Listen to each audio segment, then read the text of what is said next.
আসসালামু আলাইকুম। নজরুল ইসলাম বাবু স্বাগত জানাচ্ছি এনটিভির মধ্যরাতের খবরে। ক্রাউন সিমেন্ট শিরোনাম দেখছিলেন, এবার পুরো খবর। জনগণের নির্বাচিত সরকারই কেবল দেশের উন্নয়নের ধারাবাহিকতা, জনগণের নিরাপত্তা ও প্রাত্যহিক সেবা নিশ্চিত করতে পারে উল্লেখ করে বিএনপির ভারপ্রাপ্ত চেয়ারম্যান তারেক রহমান নির্বাচনের রোডম্যাপ ঘোষণা করতে অন্তর্বর্তী সরকারের প্রতি আহ্বান জানিয়েছেন। শনিবার ঝিনাইদহ জেলা বিএনপি আয়োজিত গণসমাবেশে ভার্চুয়ালি যুক্ত হয়ে তিনি বলেন, জনগণের রাজনৈতিক অধিকার ফিরে পাওয়ার মাধ্যমেই অভ্যুত্থানে শহীদদের ত্যাগ সফল হবে। ঝিনাইদহ প্রতিনিধি মিজানুর রহমানকে সাথে নিয়ে নজরানা চৌধুরীর রিপোর্ট। ছাত্র জনতার অভ্যুত্থানে শহীদ এবং স্বৈরাচার সরকারের সময়ে যারা গুম খুনের শিকার হয়েছেন তাদের স্মরণে ঝিনাইদহ জেলা বিএনপি এক গণসমাবেশের আয়োজন করে। ঝিনাইদহ শহরের পায়রা চত্বরে অনুষ্ঠিত এই সমাবেশে জেলার বিভিন্ন স্থান থেকে বিএনপির নেতাকর্মীরা ছোট ছোট মিছিল নিয়ে যোগ দেয়। আশেপাশের জেলা থেকেও এই সমাবেশে নেতাকর্মীরা যোগ দেয়। সমাবেশটি আসলে জনসভায় রূপ নেয়। সমাবেশে প্রধান অতিথি হিসেবে রাখা বক্তব্যে দলের ভারপ্রাপ্ত চেয়ারম্যান অন্তর্বর্তীকালীন সরকারের প্রতি তার দলের সমর্থন পুনর্ব্যক্ত করেন। বাংলাদেশের প্রায় সকল মানুষের দলমত নির্বিশেষে সকলের সমর্থনই এসেছে বর্তমানের অন্তর্বর্তীকালীন সরকার। তাদের প্রতি সেদিনও আমাদের সমর্থন ছিল, আজও আমাদের সমর্থন থাকবে। তবে এখানে একটি কিন্তু রয়েছে, তাদের প্রতি আমাদের আস্থাকে প্রশ্নহীন রাখার চ্যালেঞ্জ কিন্তু তাদেরকেই নিতে হবে। ছোট ছোট সমস্যা একসময় বৃহদাকার ধারণ করে বর্তমান সরকারের সামনে চলে আসতে পারে বলে উল্লেখ করেন তারেক রহমান। এসব বিষয়ে সতর্ক থেকে অন্তর্বর্তীকালীন সরকারকে তার সামর্থ্যের বাইরে সংস্কার কাজ হাতে নেয়ার বিষয়টি চিন্তা করতে হবে বলেও জানান তিনি। সব পরিবর্তন সাধন যেমন তাদের পক্ষে সম্ভব নয়, তেমনি এমন দায়িত্ব তাদের কাঁধে নেওয়া সঙ্গত হবে না যেটা তারা বহন করতে সক্ষম নন। তাদের এই আত্মত্যাগ সেদিনই সফলতা লাভ করবে যেদিন এই দেশের মানুষ রাজনৈতিকভাবে তাদের অধিকার ফিরে পাবে। বাংলাদেশের সাথে আন্তর্জাতিক বিশ্বের সম্পর্ক, উন্নয়নের ধারাবাহিকতা রক্ষা, জনগণের নিরাপত্তার মতো বিষয়গুলো নিশ্চিত করতে জনগণের দ্বারা নির্বাচিত সরকারের বিকল্প নেই বলেও উল্লেখ করেন বিএনপির ভারপ্রাপ্ত চেয়ারম্যান। রোড ম্যাপ সেটি নির্দিষ্ট করতে হবে তাদেরকে। উন্নয়নের ধারাবাহিকতা, তৃণমূল পর্যায়ে জনগণের নিরাপত্তা, প্রাত্যহিক সুবিধা সবকিছুই কিন্তু দিতে পারে একমাত্র জনগণ দ্বারা নির্বাচিত একটি সরকার। আমাদের যদি এই বিষয়গুলোকে খেয়াল রাখতে হয় তাহলে অবশ্যই নির্বাচিত সরকারের কোনো বিকল্প নেই। জনগণের প্রত্যাশা অনুযায়ী দেশ গড়ার কাজে মনোনিবেশ করার জন্য বিএনপি নেতাকর্মীদের প্রতি আহ্বান জানান তারেক। Nazrana Chowdhury, NTV news, Dhaka. অন্তর্বর্তী সরকার যৌক্তিক সময়ের মধ্যেই তাদের রোডম্যাপ প্রকাশ করবে বলে জানালেন নৌপরিবহন উপদেষ্টা অবসরপ্রাপ্ত brigadier general M Sakhawat Hossain. আর স্থানীয় সরকার উপদেষ্টা এএফ হাসান আরিফ বলেছেন, দেশের নির্বাচন ব্যবস্থাকেই ঢেলে সাজাতে হবে। শনিবার রাজধানীতে আলাদা অনুষ্ঠানে তারা এসব কথা বলেন। হাসানুল শাওনের রিপোর্ট। রাজধানীর বিআইআইএসএস মিলনায়তনে সেন্টার ফর গভর্নেন্স স্টাডিজের গণতান্ত্রিক পুনর্গঠনের এই আলোচনা। বক্তারা বলেন, জুলাই আগস্টের গণহত্যার দোষীদের বিচারের কার্যকর উদ্যোগ নেয়ার পাশাপাশি 5 আগস্ট সরকার পতনের পর সেনানিবাসে আশ্রয় নেয়া 626 জনের নামের তালিকা প্রকাশ হওয়া উচিত। যারা এখন পর্যন্ত আমরা জানি যে সেনাবাহিনী বলছে নাই, আমার কাছে সব চলে গেছে, কোন জায়গায় গেছে জানি না, ওনার কাছ থেকে কতজন ছিল এবং ওনার কাছে কিভাবে বের হলো, এই দুটো জিনিস রিপোর্ট আমাদের জানার দরকার। এই সরকার 1 নম্বর কাজটা করে নাই, সে জুলাই আগস্টে ঘটে যাওয়া বাংলাদেশের নৃশংসতম গণহত্যার কোনো তদন্ত কমিটি করে নাই। আমরা এখনো জানি না কয়জন মানুষ খুন হয়েছেন, কয়জন মানুষ শহীদ হয়েছেন। এ সময় নৌপরিবহন উপদেষ্টা বলেন, সবার মতামত নিয়েই বড় ধরনের সংস্কারগুলো করা হবে। 6 জনকে দেওয়া হয়েছে যারা সংস্কারটা করবেন, তারা নিজেরাও একটা রোডম্যাপ দেবেন, কিন্তু কি কি করবেন, কবে কবে শেষ হবে।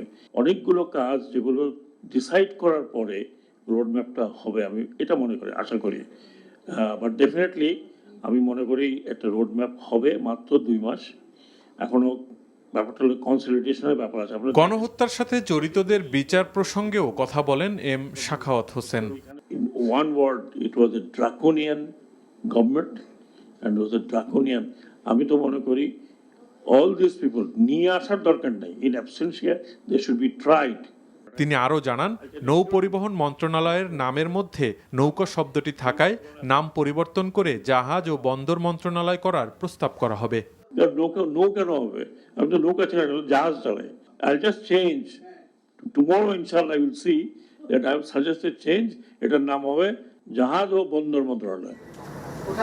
অন্যদিকে সিডাপ মিলনায়তনে গভর্নেন্স অ্যাডভোকেসি ফোরাম আয়োজিত সংলাপে আরেক উপদেষ্টা এএফ হাসান আরিফ বলেন, নির্বাচনকে স্বচ্ছ করতে নির্বাচন প্রক্রিয়াকেই উন্নত করতে হবে। নির্বাচন প্রক্রিয়া ঠিক করতে হবে, দলীয় কন্ট্রোল ওভার দি ইউনিয়ন পরিষদ ইলেকশন, উপজেলা ইলেকশন, জেলা পর্যায়ের যে ইলেকশন হয় সেগুলি থেকে মুক্ত করতে হবে, তবে এটা সম্ভব হবে।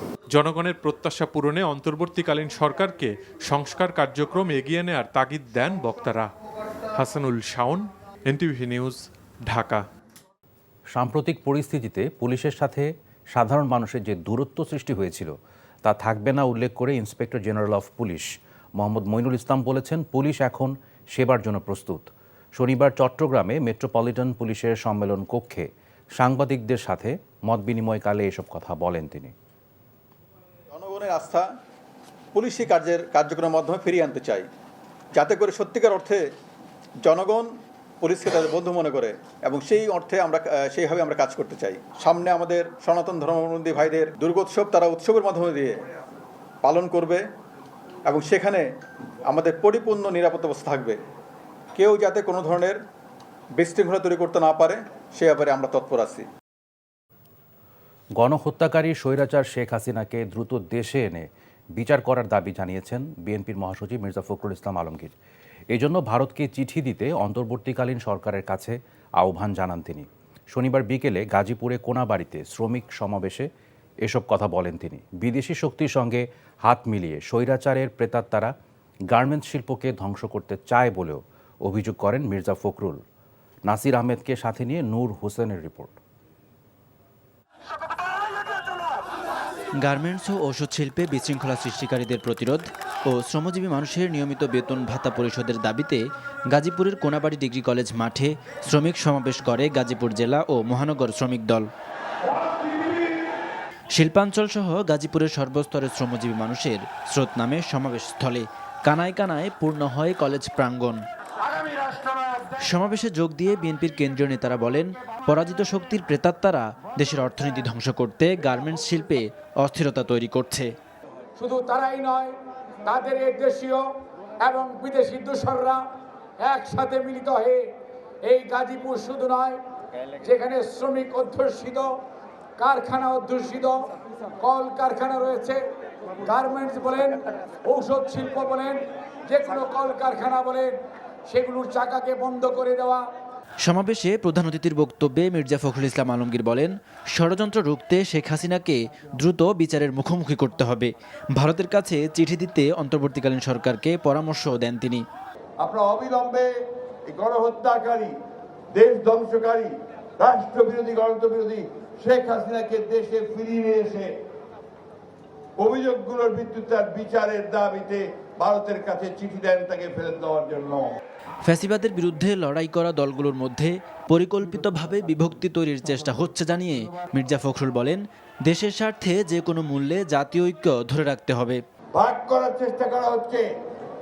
আমরা যে লড়াইটা করেছি গত 15-16 বছর ধরে, লড়াইটার সবাই ঐক্যবদ্ধ হয়ে করেছি। আমরা বারবার ডাক দিয়েছি জাতীয় ঐক্যের। আমাদের ভারপ্রাপ্ত চেয়ারম্যান সাহেব তারেক রহমান সাহেব জাতীয় ঐক্যের ডাক দিয়েছেন। মালিক শ্রমিকদের আলাপ আলোচনার মাধ্যমে গার্মেন্টস শিল্পের সংকট নিরসনের আহ্বানও জানান বিএনপি মহাসচিব। নূর হোসেন, এনটিভি নিউজ, গাজীপুর। ঢাকা মহানগর উত্তর বিএনপির আহ্বায়ক কমিটি বিলুপ্ত ঘোষণা করা হয়েছে। শনিবার রাতে বিএনপির সিনিয়র যুগ্ম মহাসচিব অ্যাডভোকেট রুহুল কবির রিজভী স্বাক্ষরিত এক প্রেস বিজ্ঞপ্তিতে বলা হয়, শিগগিরই ঢাকা মহানগর উত্তর বিএনপির নতুন কমিটি ঘোষণা করা হবে। চলতি বছরের 7 জুলাই ঢাকা মহানগর উত্তর বিএনপির আহ্বায়ক করা হয় সাইফুল ইসলাম নীরবকে। তিনি জাতীয়তাবাদী যুব দলের সভাপতি ছিলেন। দলটির কেন্দ্রীয় ক্রীড়া সম্পাদক আমিনুল হককে করা হয়েছিল সদস্য সচিব। যুব দলের কেন্দ্রীয় কমিটির সাধারণ সম্পাদক আব্দুল মোনায়েম মুন্না বলেছেন, ফ্যাসিস্ট স্বৈরাচার বিরোধী আন্দোলনের বীজ রোপণ করেছিল বিএনপি, আর এই গাছে পানি ঢেলে পরিচর্যা করেছেন বিএনপির ভারপ্রাপ্ত চেয়ারম্যান তারেক রহমান। মোনায়েম মুন্না বলেন, বৈষম্য বিরোধী ছাত্র আন্দোলনে বিএনপি, ছাত্রদল, যুবদল ও স্বেচ্ছাসেবক দল রাজপথে ছিল বলে শেখ হাসিনা দেশ ছেড়ে পালিয়েছে। শনিবার বিকেলে ঝালকাঠিতে যুবদল, স্বেচ্ছাসেবক দল ও ছাত্রদলের সঙ্গে যৌথ মত বিনিময় সভায় প্রধান অতিথির বক্তব্যে এসব কথা বলেন। শহরের ব্র্যাক মোড় এলাকায় একটি কমিউনিটি সেন্টারে এই মত বিনিময় সভার আয়োজন করা হয়। সভায় বিশেষ অতিথি ছিলেন ছাত্রদলের কেন্দ্রীয় কমিটির সাধারণ সম্পাদক নাসির উদ্দিন নাসির। জামাতে ইসলামী নায়েবে আমির অধ্যাপক মুজিবুর রহমান বলেছেন, আওয়ামী লীগ রাষ্ট্রের সকল সেক্টরকে ফোকলা বানিয়ে দিয়েছে।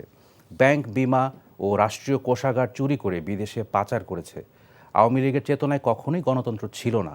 শনিবার বিকেলে রাজশাহী জেলা পরিষদ মিলনায়তনে জামাতে ইসলামী রাজশাহী জেলা পশ্চিম শাখার উদ্যোগে অনুষ্ঠিত রোকন সম্মেলনে প্রধান অতিথির বক্তব্যে তিনি এসব কথা বলেন। জেলা জামাতের আমির অধ্যাপক আব্দুল খালেকের সভাপতিত্বে বিশেষ অতিথি ছিলেন কেন্দ্রীয় নির্বাহী পরিষদ সদস্য অধ্যক্ষ শাহাবুদ্দিন, রাজশাহী মহানগর জামাতের আমির ডক্টর কেরামত আলী। অন্যদিকে বৈষম্য বিরোধী আন্দোলনে গোপালগঞ্জের শহীদ হওয়া সনাতন ধর্মাবলম্বী সহ 4টি পরিবারকে জামাতে ইসলামের পক্ষ থেকে আর্থিক সহায়তা প্রদান করা হয়। কেন্দ্রীয় জামাতে ইসলামের সহকারী সেক্রেটারি জেনারেল ও ফরিদপুর অঞ্চলের পরিচালক এবং সাবেক এমপি AHM হামিদুর রহমান আজাদ এ সময় উপস্থিত ছিলেন। পাঠ্যপুস্তক সংস্কার কমিটি থেকে ঢাকা বিশ্ববিদ্যালয়ের 2 শিক্ষককে বাদ দেওয়ার দাবির প্রতিবাদে ও তাদের বিরুদ্ধে অপপ্রচার বন্ধ করতে সমাবেশ করেছে শিক্ষক, শিক্ষার্থী, অভিভাবকবৃন্দ। বিকেলে রাজধানীর শাহবাগে সমাবেশটি হয়। সমাবেশে উপস্থিত ছিলেন ঢাকা বিশ্ববিদ্যালয়ের পদার্থবিজ্ঞান বিভাগের কামরুল হাসান মামুন ও সমাজবিজ্ঞান বিভাগের সহযোগী অধ্যাপক সামিনা লুৎফা নিত্রা। বৈষম্য বিরোধী আন্দোলনে অবদান রাখা শিক্ষার্থী, শিক্ষকরা আজ বৈষম্যের শিকার বলে অভিযোগ করেছেন তারা। বলেন, ইসলাম বিদ্বেষী আখ্যা দিয়ে তাদের বিরুদ্ধে ষড়যন্ত্র করছে একটি মহল। বিষয়টি নিয়ে বিশ্ববিদ্যালয়ের প্রশাসনের ভূমিকা নিয়েও প্রশ্ন তোলেন তারা।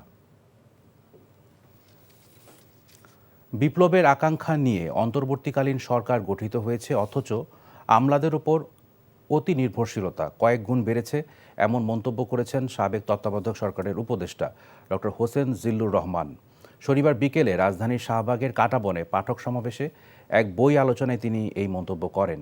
সাংবাদিক আমির খসরুর লেখা সংকটে গণতন্ত্র, সামরিক শাসনোত্তর বেসামরিক শাসনের সমস্যা নামের বই আলোচনায় হোসেন জিল্লুর রহমান আরও বলেন, উন্নয়ন ধোয়া তোলে আওয়ামী লীগ ক্ষমতায় টিকে থাকার চেষ্টা করেছিল। দেশ বর্তমানে স্বৈরতন্ত্রের শাসন থেকে গণতন্ত্রের উত্তরণের পথে আছে। গুরুত্বপূর্ণ অংশীজনকে নিয়ে করণীয় ঠিক করতে হবে। আলোচনায় অধ্যাপক আনু মোহাম্মদ বলেন, মেয়াদ উত্তীর্ণ আওয়ামী লীগ সরকার সেনাবাহিনীকে রাষ্ট্রের গুরুত্বপূর্ণ পদ ও কাজে নিয়োগ করে আর আমলাদের খুশি রেখে ক্ষমতায় জোর করে থাকতে চেয়েছিল। এতে সব প্রতিষ্ঠান ভেঙে গেছে, ফলে দীর্ঘমেয়াদে দেশ ক্ষতিগ্রস্ত হবে। আমরা বিপ্লবী আকাঙ্ক্ষা নিয়ে নতুন সরকার গঠন করেছি, কিন্তু আমি তো দেখছি এই সরকার গতানুগতিক আমলাতন্ত্রের উপর তার নির্ভরশীলতা আরো বাড়িয়ে ফেলেছে। আমরাই তো দায়িত্ব নিয়ে বলছি যে আমরা নতুন সমাজ গড়ার জন্য প্রস্তুত। আমাদের এই শক্তিকে, আমাদের এই ইমোশনকে কিভাবে কাজে লাগাবে, কোন পাথওয়েজে আমাদেরকে এঙ্গেজ করবে, সেই দিক নির্দেশনাগুলো কোথায়? আমরা তো ঘুরে ফিরে সেই ঔপনিবেশিক আমলাতন্ত্রের উপরই আরো দ্বিগুণ নির্ভরশীলতা বাড়াচ্ছি।